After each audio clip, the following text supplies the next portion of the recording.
কি রে হরি, এইভাবে কাজ করলে কি আজ সারা দিনেও এ কাজ শেষ হবে? একটু হাত চালিয়ে কাজগুলো কর দেখি। কি যে বলো দাদা, হাত না চালিয়ে কি আমি বসে আছি নাকি? তোমার থেকে তো পিছিয়ে নেই আমি। হ্যাঁ, পিছিয়ে নেই, কিন্তু তোর থেকে যে এক পাই বেশি কাজ করে ফেললাম, সে খেয়াল কি আছে? হ্যাঁ হ্যাঁ, তুমি আমার থেকে ভালো কাজ করতে পারো, তাই তোমার তো একটু বেশি কাজ করতে হবে দাদা। আমি তো তোমার থেকে ছোট, তাই না? হ্যাঁ, ওই কাজের বেলাতেই কেবল আমি বড়, বাদ বাকি সময় তো আমাকে কিছু মনেও করিস নে। ধুর, তোমার এই বকানি এখন আর শুনতে ইচ্ছে হচ্ছে না। তুমি কাজ করো, আমি একটু পানি খেয়ে আসি। পানি ছাড়া আর কি খাবি? সেই ভজাটা যে আবার কখন খাবার নিয়ে আসবে তা কে জানে।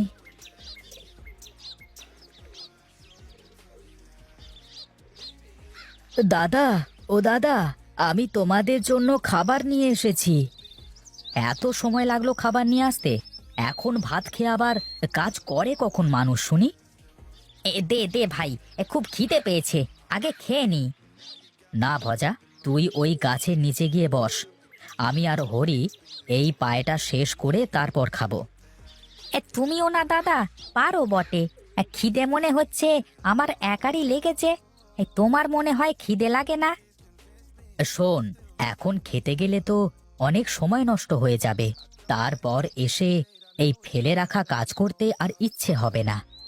বেশ তো, করো, আমার আর কি সমস্যা? তোমার যদি কোনো সমস্যা না হয়, তাহলে আমার আর কিসের সমস্যা?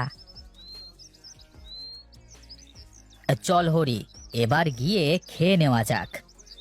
হ্যাঁ হ্যাঁ, তোমার তো শেষ, আমার এইটুকু শেষ হোক আগে। চলো দাদা, আমারও শেষ। আচ্ছা দাদা, তোমরা কিসের চাষ করবে এবার জমিতে? এবার বেগুন লাগাবো রে। তোকে কিন্তু সকাল সন্ধ্যা জমিতে এসে পাখি খেদাতে হবে।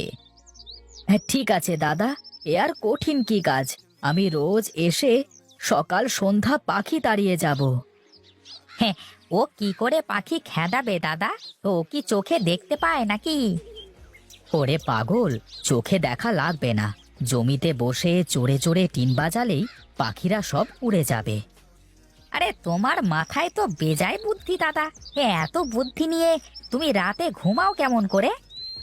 আচ্ছা দাদা, তোমরা জমিতে কি বাইরের সার দেবে নাকি? সার না দিলে কি জমিতে ফসল হবে নাকি?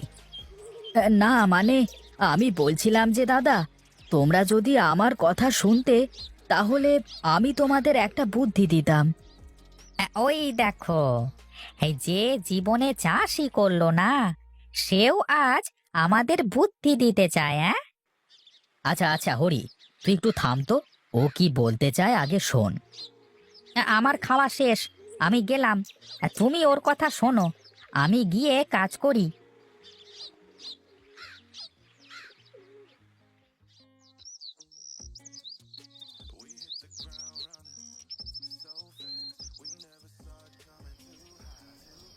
শোন রে বাপ সকল, তোদেরকে একটা কথা বলি। হ্যাঁ মা, বলো কি বলবে। তোরা তিন ভাই, আমার তিন সোনার টুকরো। তোরা কখনো আলাদা হবি না বাবা, সব সময় একসাথে থাকবি।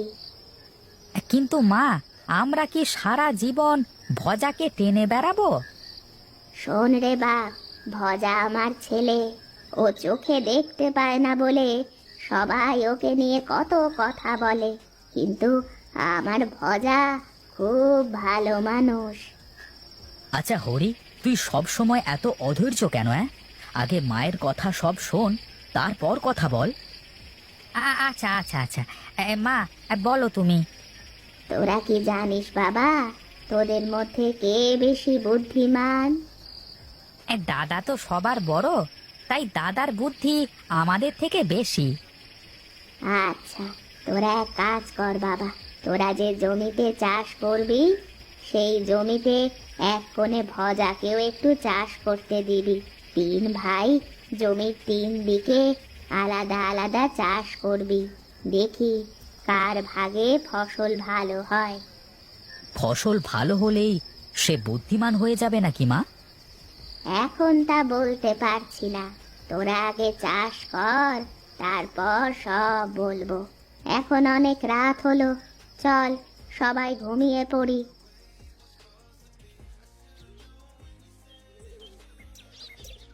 আচ্ছা দাদা, মা হঠাৎ করে আমাদের 3 ভাইকে আলাদা আলাদা চাষ করতে বললো কেন? আমি কি আর জানি অত সব? কি ভেবে বলেছে তা মাই বলতে পারবে। এখন চল গিয়ে আগে জমিতে গাছগুলো লাগিয়ে দিই। হ্যাঁ দাদা, আমি কিন্তু ওই পাশের উঁচু ভাগটাতে লাগাবো। তোর যে পাশ ইচ্ছে সেই পাশ নিস, আগে তো জমিতে যেতে দে। শোন হরি, এই হলো তোর ভাগ, আর এই হলো ভজার ভাগ, আর এই হলো আমার ভাগ। হ্যাঁ আচ্ছা দাদা, হ্যাঁ আমি তাহলে লাগানো শুরু করলাম, কেমন?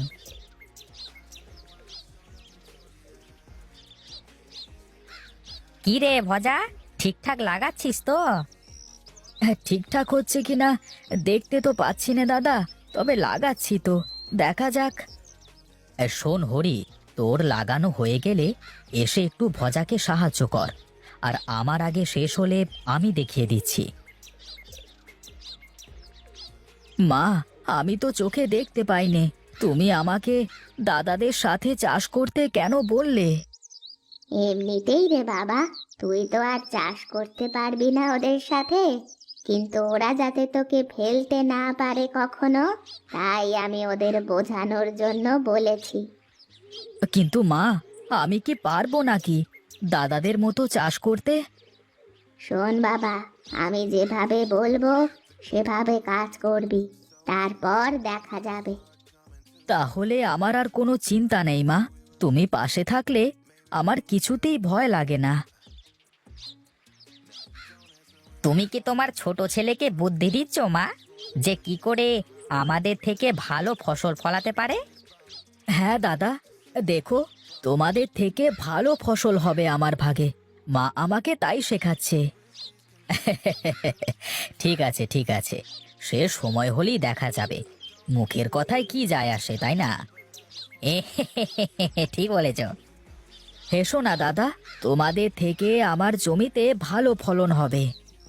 আরে যা যা, এই কত বড় বড় চাষি দাদার কাছে হার মানলো, আর তুই তো তুই, দেখা যাবে দেখা যাবে। মন খারাপ করিস নে বাপ, তুই তোর কাজ করে যা, দেখবি তুই ভালো কিছু করেছিস। ঠিক আছে মা, এখন তাহলে আমি একটু জমি থেকে ঘুরে আসি।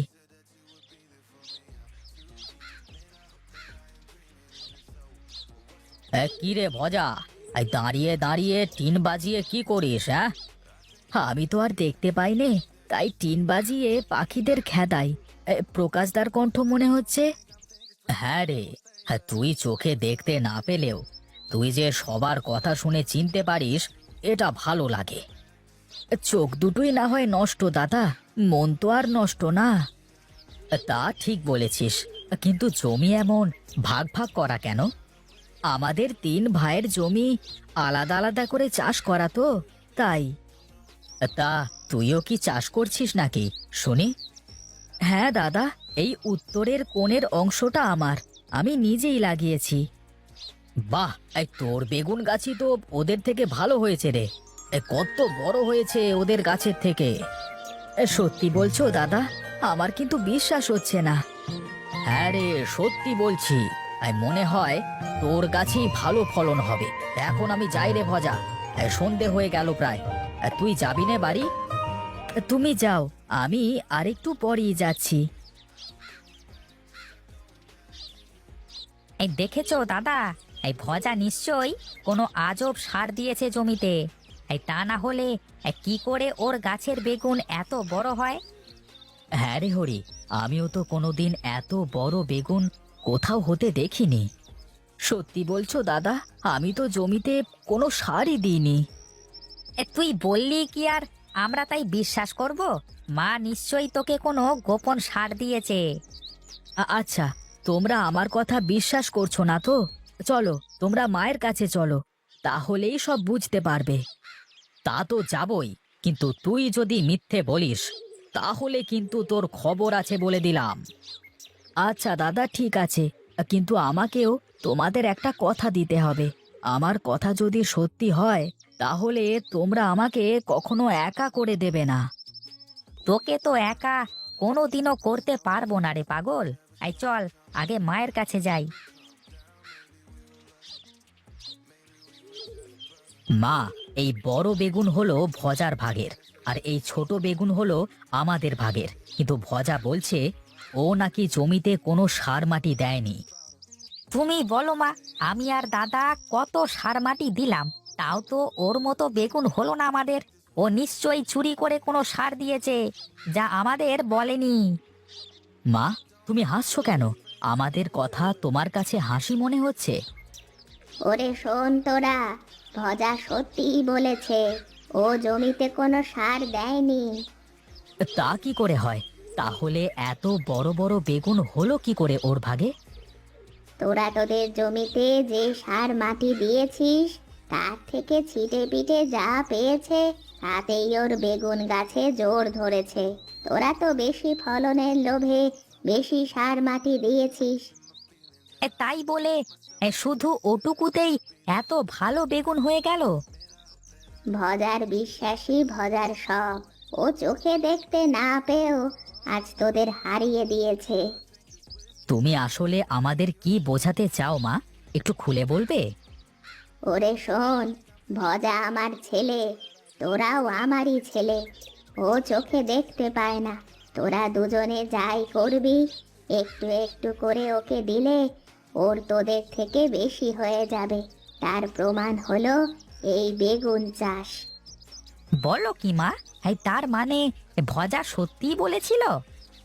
হ্যাঁ রে বাবা, ও তো ঠিক মতো পানিও দেয়নি জমিতে। তোরা যে পানি দিছিস ওতেই ওর ভাগ ভিজে গেছে। একসাথে থাকলে যে এই উপকার। তাতে আমাদের তো লস হয়ে গেল, আর ভজা তো লাভ হয়ে গেল। ভজা তো নিজে কিছু করতে পারবে না, সব তো তোদেরকেই দেখতে হবে।